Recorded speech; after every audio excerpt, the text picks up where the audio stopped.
Thanks for having me. Thanks for the organizers. This is a paper I'm going to present. It's called Climate-Related Natural Hazards and Campaign Contributions in Colombia. This is with Robin Harding, which is my former office mate, and Laura Guerrero, who is up for PhD applications very soon. Okay, why does money in politics matters? Money in politics matters because in this paper I'm going to see how there's a relationship between their shots and money politics.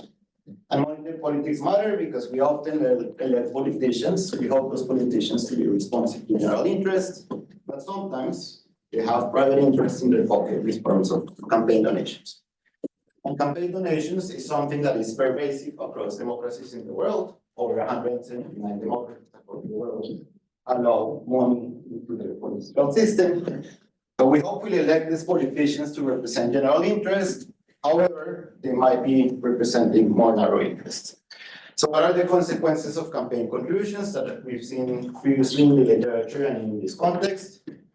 So back in the day, I did a regression discontinuity and a difference in difference, and I showed when you elect someone that you've given money to, it's more likely that you get more contracts. And moreover, those contracts have problems because they lack economic specialization. They fund these super contractors that do everything from computers to school uniforms to providers for the party. Moreover, they tend to have more discretion, these contracts, so they're not very competitive, and it leads to overcosts. So this can be costly for society because these politicians, when you give money to a politician, they win, they give you kickbacks back. Moreover, in a recent paper that I also did with Robin, we show using satellite images across time. When you elect this type of politician who has been captured by money in politics, they allow for more deforestation. And they do this by not enforcing environmental regulation. So you could buy legislation, you could buy public procurement contracts, but you could buy lack of enforcement of environmental regulation. And that can be a problem, as Rohini was saying earlier, because this could lead to a trap of inequality where there's places that are affected and deforestation might lead to more weather shocks, and more weather shocks could lead into more or less money in politics. This is what I'm going to look at. So can we do something to curb the influence of money in politics? That's a question that I've asked before. So I have a paper on campaign limits, and I show when you limit the amount of money that goes into the system, this is a regression discontinuity design using the number of registered voters. We show that actually there's fewer influential donors that capture campaigns, and they get less of these discretionary contracts that underperform. Moreover, in a recent paper that I've been working with, we do an experiment where we use machine learning to know what to randomize to respondents. So instead of saying this person has given contracts to their friends, we use predictors of that behavior, which are more credible than an outright accusation. And we show with the help of machine learning, there's some form of accountability. This is still in progress, but what else can we curb the influence of money in politics? Maybe what we need is natural hazards that might be helpful in curbing the influence of money in politics. Or in other words, maybe Mother Nature might be helping. Why? In this context where there's very high land inequality and is prone to deforestation, there has been anecdotal evidence that these big producers that we found from our previous paper, who tend to be cattle ranchers and big agricultural owners, when a flood or a landslide comes, their income gets affected. So our initial hypothesis is if these people are affected, they won't be able to put more money into the system. So maybe the system is going to cleanse itself a bit from these big landowner elites who are putting money into the system, and maybe it'll be more competitive, and maybe what will happen is that there might be new entrants who are lower income, and maybe we'll go to an equilibrium where there's late capture. Of course, they have their strategies to try to survive. They were trying to move their cattle around, but they were still affected, of course, by this. Okay. So it's known, this is a paper that realizes 25 different papers, and overall the findings natural hazards can have significant negative economic effect. Moreover, climate change increasing the frequency and the intensity of these climate events. natural disasters could provide an incentive to incentive and behavior of political actors. There's a lot on voters. So there's some papers that say might reward the incumbent for the response and spending. Maybe this is very visible, but not for preparedness. If they were very prepared, maybe they rewarded less. If the hazard comes and then they actually have good responses. Sometimes they can increase or decrease turnout, as we saw in the previous paper. It might also affect autocracy if there's a presence of a Chinese development project. There's also effects on the incumbent. Sometimes the incumbent could use relief funds for vote buying. But in this paper particularly, we want to focus on a step before elections to anticipate a little bit. In this case, there's very little survey data that's representative at the local level. So there's the Latino barometer, which is the equivalent of the Afrobarometer. And they tend to sample for the nation, but not for these local municipalities where I'm going to do my estimates. So on average, there's 25,000 people. So this is rural places, and there's very difficult to know what actually voters think beyond how they vote. So what we focus here also, because we're interested in how the money politics have captured the state, what happens about campaign finance and political dollars. So there's one paper by this other Ruiz, that's, I don't know him, but it's a different person, but the paper is very good. It shows that actually, when there's extreme weather events in the US and people are feeling heat and they're getting a bit tired of it, they go and vote for Democrats. So there's some form of response, hoping that Democrats will actually do some reaction. In this context, there's not such thing as a Green Party that has like pro-environment policies. But in a context of state capture, does it help actually stop it? Does it make a difference if maybe we're impacting these big landowners through weather shocks? Or we are not, but rather Mother Nature is doing it. So this is the topographic map of Colombia. It has quite a mountainous terrain, which leads to a lot of landslides and floods, which is what we will use here. And actually, there's a lot of variation in terms of municipality size. So some of them are quite small, and if you see there's quite a high correlation between if they're in the mountainous terrain and their size. And also, they tend to have more frequent occurrences of extreme weather events in South America, which is good for the paper, but of course super bad for society. Unless the side effect is that it might means money politics, and maybe that's a side effect that we could have of weather events. So in this context, mayors are elected every 4 years. There's no immediate re-election. Something I forgot to add, there's incumbency disadvantage. So usually in the US context, when you run that RD between someone going for re-election, is more likely to get re-elected. Here, there's no re-election by persons, but they're re-elected by parties, but there's actually incumbency disadvantage. Here, the mayors are in charge of executing the budget, and most public services are provided through third parties. So these are small municipalities. The mayor roughly have 20% of discretion of the local budget, and they can actually pick who will be the contractor if they manipulate the contracting practice. So one thing they do, they get a big project, and they split it into small projects. If it's less than 10% of the municipality budget, you can give it in a minimum value contract. And this has no need to open for competition, and you can assign them directly. And when they do this, guess who is the only person that shows up? The donor of the mayor. So this has been used widely. This question they have that I showed in this older paper of mine. And also mayors, this I cannot measure, and if I measure, I wouldn't be around, which is mayors often request a percent of the contract that they're executing. So often this is known as the bite.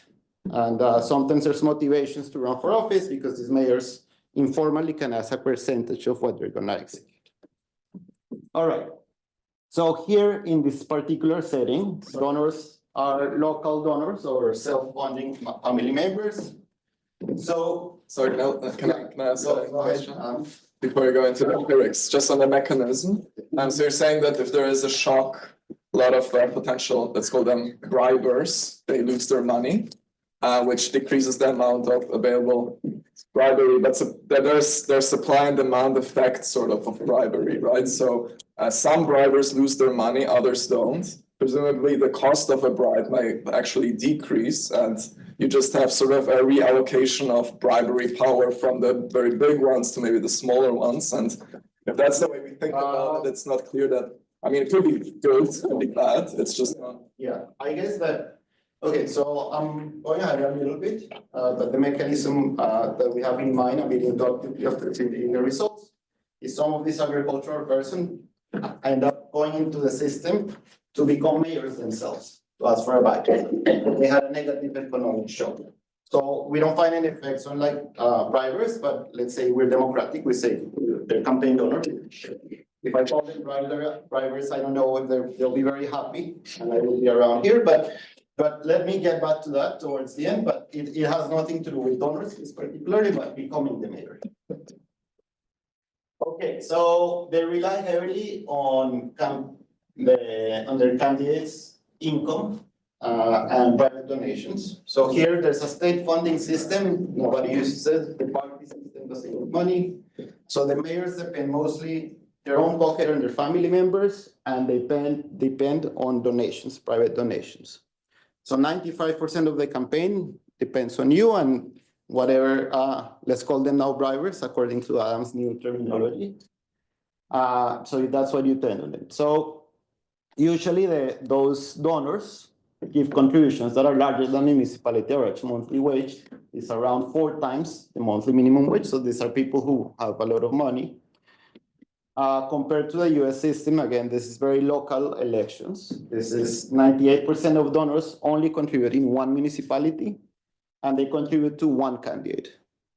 We ask why, like in the US system, you have 2-party system, you have big conglomerates that sometimes donate to both candidates. In the system, not necessarily, because these are very local places where you know if you've been supporting the two, you're not loyal to one of them. So informally, mayors have told us, actually, I'll only go for the person who's loyal to me and I care about this person. So that's why they tend to just go one person, one municipality. So it's a weak party system. People don't identify, this is the representative of the national level. They just identify, only 25% identify with a political party. And some of these donors who donate to the mayor race in 2011 usually donate again to a different candidate. They might be strategic because they know there's incumbency advantage, or informally, we've also heard that the system works in campaign moment. Somebody offers a return on donations, and they just go whoever is willing to do more. Yeah, go ahead. How do these contributions interact with intimidation by, say, drug lords? Sorry, can you say that Any again? role for intimidation by drug lords in this process? That I cannot measure and I don't know, but this is since 2011. So let's say like what you've seen in the TV is less happening now. And it's more about now clientelism. That's what's going on. Right? And they have local state capture, which is what I've been telling you about in this context. Yeah, go ahead. So mayors cannot run for re-election, can they? Sorry? Mayors cannot run for re-election, can they? No, there's no re-election of that. The party can go on, but Not a parties don't single really person. have like a good identification. They don't have even loyal donors. Yeah. Okay, so we compiled this new data by the central agency. This is like the federal level in the US. Every time there's a disaster, they send some people to verify what's going on. And with time, they started compiling reports annually, or if there were hazards or not. So it includes the date of the event, the affected municipality, and the description of the event. So one thing we don't have, and it just doesn't exist when they type the description of the event, it's not very detailed. We don't know how many people have been affected. We don't know how many lands, hectares of land has been affected, but at least we know some description and what it was. So of all sorts of events that there are there's including earthquakes, volcanic eruptions. There's even one case of a meteorite that fell. All of those things are unrelated to what we want to study. So we went with the FEMA's definition of natural hazard, which is what the other Ruiz and Gallego have used. We focus on floods and landslides. And also, one thing that can happen, by law, the central government is mandated to send relief funds once the hazard happens, and they can call a discretion decree. So this is similar, we're familiar now with that, with executive orders, where the mayor says, hey, here, I'll show you in a bit, but there has been an emergency, you should allow me to contract whoever I want. So one thing that this does, this optional discretion decree, is flexibilizes the procurement rules. So think of this as the time of COVID here in the UK, where they had an emergency decree and they allowed the central state to contract whoever they wanted. And the health ministry decided to contract his pop friend down the road to provide very, very expensive personal care. So this is something optional that the mayor can call or cannot call. So we have a period of interest from 2011 to 2019. We started first just 2011 and 2015, collecting all this data, took quite a bit of time. But then, of course, we couldn't do parallel trends going ahead, but we did a difference in difference. And that's collecting three periods of complete data with like contracting, hazards, and the campaign contributions. Okay, campaign income. So this was compiled by myself some years ago. It contains detailed information of sources of revenue, political campaigns. This has been funded by Transparency International. I don't know if it was a World Bank project or, no, I think it was a USAID project. And it has been mandatory since 2011. So all the mayors have to report, and by 2015, all the mayors and the candidates informed who their donors are, but most importantly, with a unique ID. So I know exactly who they are, if it's a company or a person. Even if I have a company on my name, I'm selling, I don't know, projectors, the projectors have the same unique ID plus 2 numbers at the end. So I remove those 2 numbers and I link them, and I'm able to know if a person is linked to the company and if that person had given a campaign contribution. And I also have the IDs of the candidates. So with this, I could web scrape if they had any judicial background, if they participated again, if they've done public procurement, so I can follow people around the system with these unique IDs. Yes, go ahead. Is the information on the company sort of detailed enough to figure out what sector they're in? No, unfortunately not. There is an optional Chamber of Commerce registry. And for the previous R&R, we got that question, and it was a nightmare because we took every ID and every name one by one on Google to try to create a classification. So we don't really know. We know if they've the sector they're contracting, but we don't know what they do. Right? So this is this is mandatory. Every time you want to contract someone, it says the amount, it says what you want to do. It also updates to see where the project is doing, if it's executing in time, if it has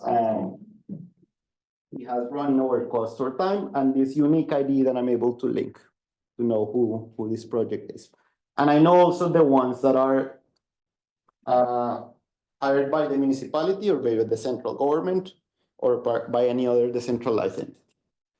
And this is another thing that we had to OCR back in the day through Python in different ways, but we downloaded all the decrees that mayors can call. And this is a decree that the mayor of Medellin could call. There is a disaster going on, according to the Constitution and these articles, allow me to flexibilize the public procurement system. So this is something that the mayors can do in response. Okay, we've arrived to the specification. So we have 3 periods, 2011, 2015, 2019. Our outcome is the campaign finance outcomes of interest. So if money is coming into a system or not. We have municipality fixed effects and year fixed effects. We have a matrix containing temporary municipality controls in the year prior to the election. So this would be 2010, 2014, 2018. I'm obsessed about this because in my view, there's too many papers that use post-treatment controls, but this is just 1 year before. And this is a 3-year panel.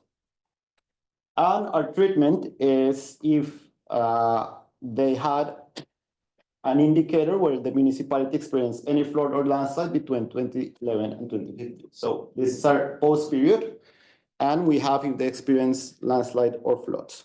And we check if the parallel trends hold in this pre-period. And we also check that the history of the experience of landslides or floods is the same. This is also standard, but we went back to the old school 2x2 different diff. We did 2011, 2015. It's exactly the same, and we did 2015 and 2019, which is if they had a disaster between these two periods or if they had a disaster between two periods. But I'm gonna present the 3 period because in this one is the one that I'm able to show the parallel trends. Okay, main result, we also measure not only binary, but also a count of how many floods and landslides they have, just to see if there's anything in the intensive margin. So I was hoping that Mother Nature would help us, but when you have hazards in the post period, there's more money in all campaigns.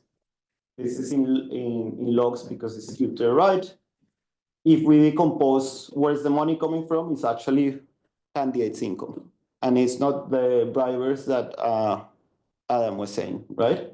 If I do this by the count, result is similar. This is not really robust if we do it in the binary way. So this is coming from people's pocket. So I wonder what, yes, go ahead.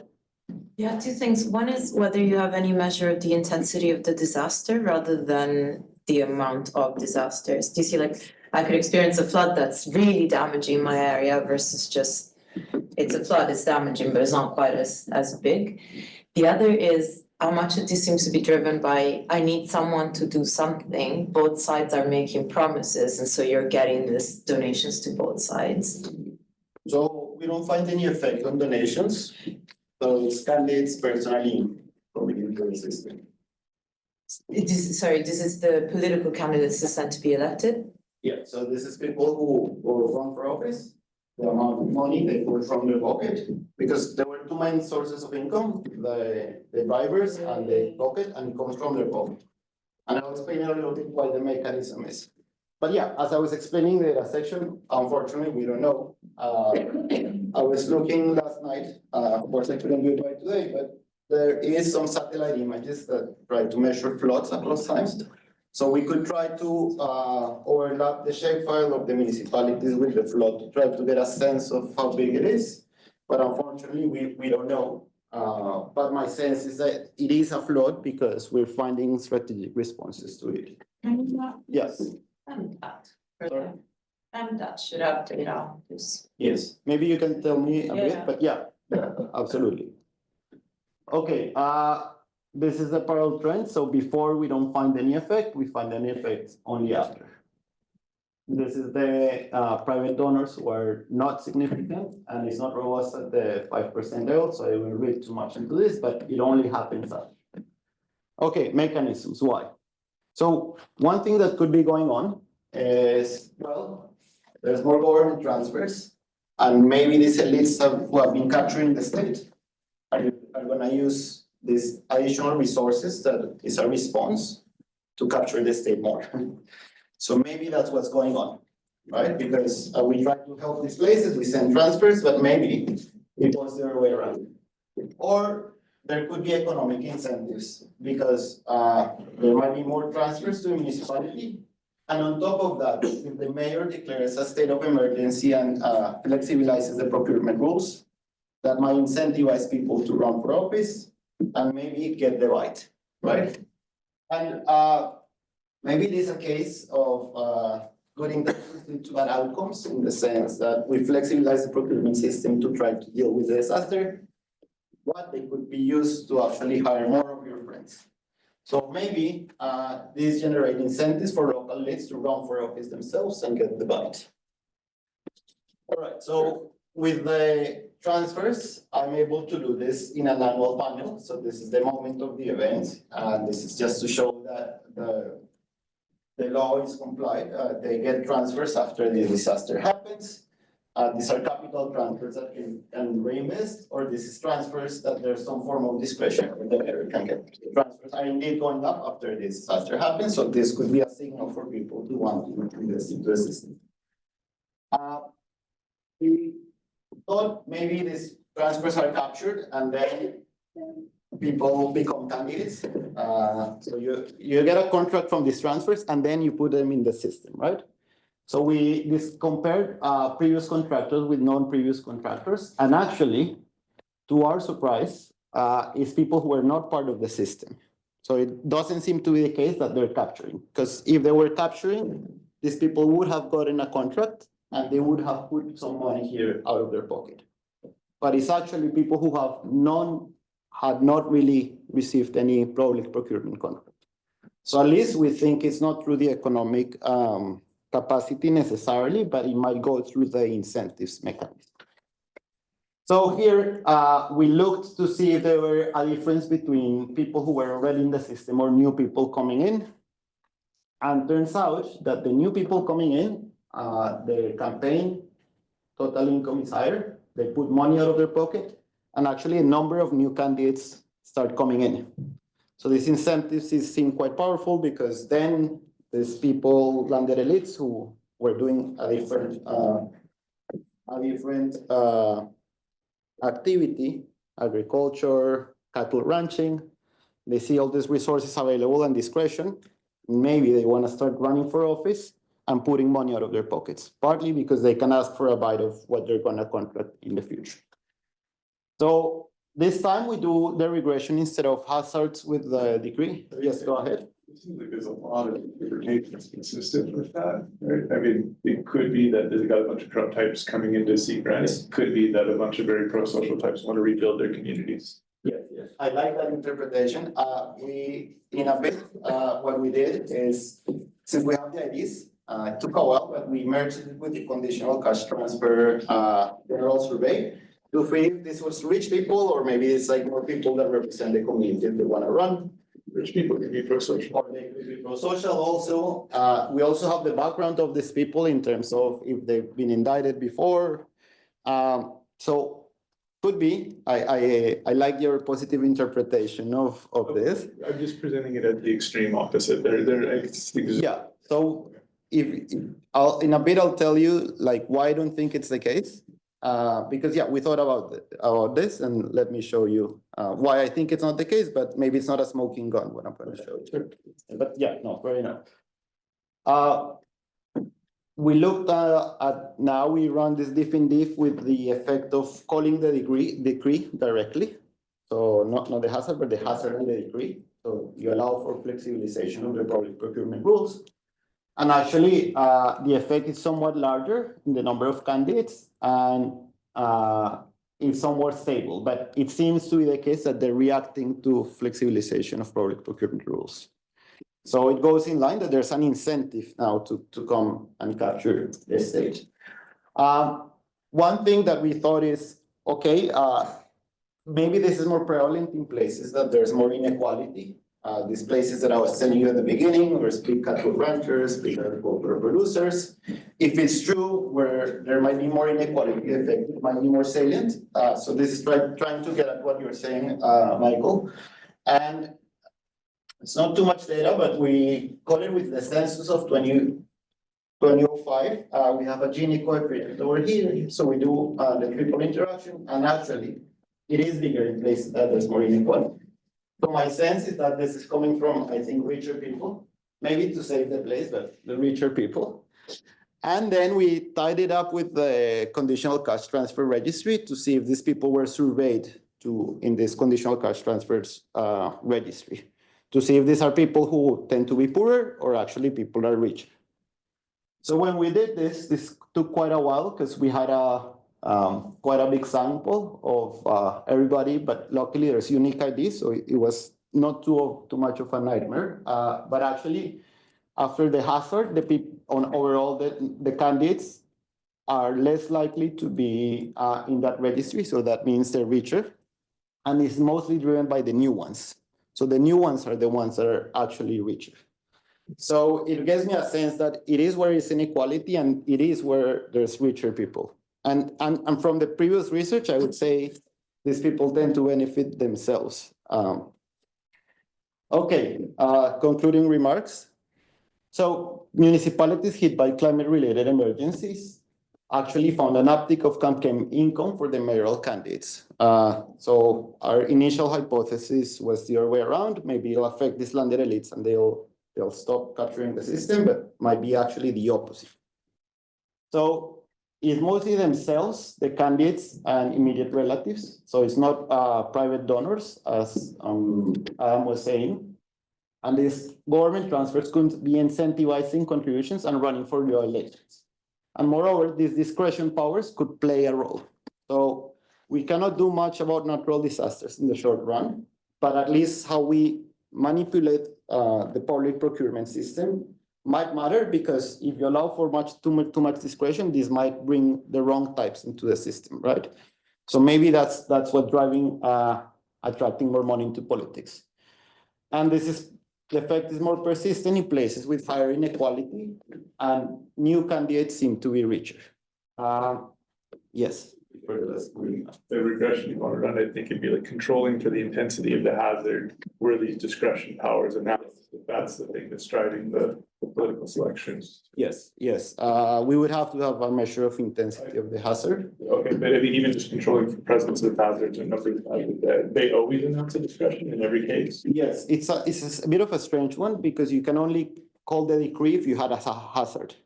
So it's multicollineal, if you see what I mean. But sometimes they don't, they have hazards, but they don't, right? They don't call the decree. But yeah, we try to separate the two. Yeah.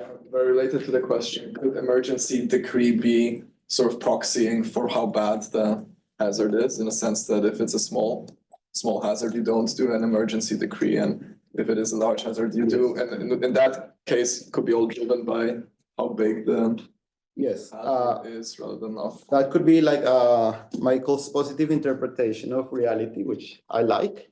But one thing we'd also look, if the mayors who call the decree tend to have a worse background. So if in the past they've helped their friends more, they had any disciplinary indictments, and maybe if it's correlated with the type, maybe the decree is responding more to who they are rather than what they want to do. But yeah, could be. Yeah, Thorsten. So you have, can you link this also to what these newly elected people do once they are elected? Yeah. I think there is a peculiarity about Colombian municipalities, that there are a lot of temporary workers that are hired on projects by newly elected mayors. And if you somehow, that's a quid pro quo for supporting the campaign to get hired or to get some benefits out of that would somehow stabilize the interpretation if you show that there was such a mechanism. They misbehave after, yes. So far, we know just that they run more. There's more number of new candidates. It's a bit post-driven, because then people put money and then the election happens and then they do things. But if they do get elected, it would be nice to know what they do once they become in office. And maybe we're in that equilibrium that Rohini was saying earlier, where there's inequality, there's more disasters, there's more inequality, there's more discretion. And maybe that's where we're heading, because not only these places from our paper had deforestation, now because they had deforestation, they're prone to natural hazards. So my sense is not every cloud has a silver lining, right? So we try to help the society, but allowing this discretion and more transfers, but it led into more money into the system. Yeah.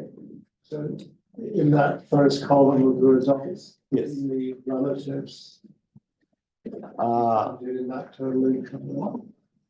Total income. Okay, so personal income is Come from a family member. yes, yourself or family member. Can you see who gave? Can you break it out? Because if you're term limited and you want to keep it in the family, you might want to get your brother to put some money in. Yeah, you see whether that's really the candidate's own personal income. Or I could disagree. Yeah. it seems like the term limit is a bit of one where you want to maybe keep the mayor or position in the family by making bigger contributions. And if the disasters are generating more transfers, there's more stuff to grab. Yes. So it's interesting to see. Yeah. You're not getting a fight, but you're maybe becoming more lucrative for family members to contribute. Yes. Although, 5 minutes. Okay. Oh, yes, we can do that because I know if it's the person or the family, although there's regulation that impedes you giving any contracts to your family member. We don't know how effective it is, but yeah, definitely we can disaggregate the Do two. you know if they then, family members then become mayor? Track that? That we tried in another paper and we didn't find much. So it seems more going through clientelistic networks of the donor running or someone who got a contract. So it's not really like personalistic. I know in the Philippines it might be a bit better. Okay, so things that start bad can end up worse. With that note, I can say thanks a lot for listening.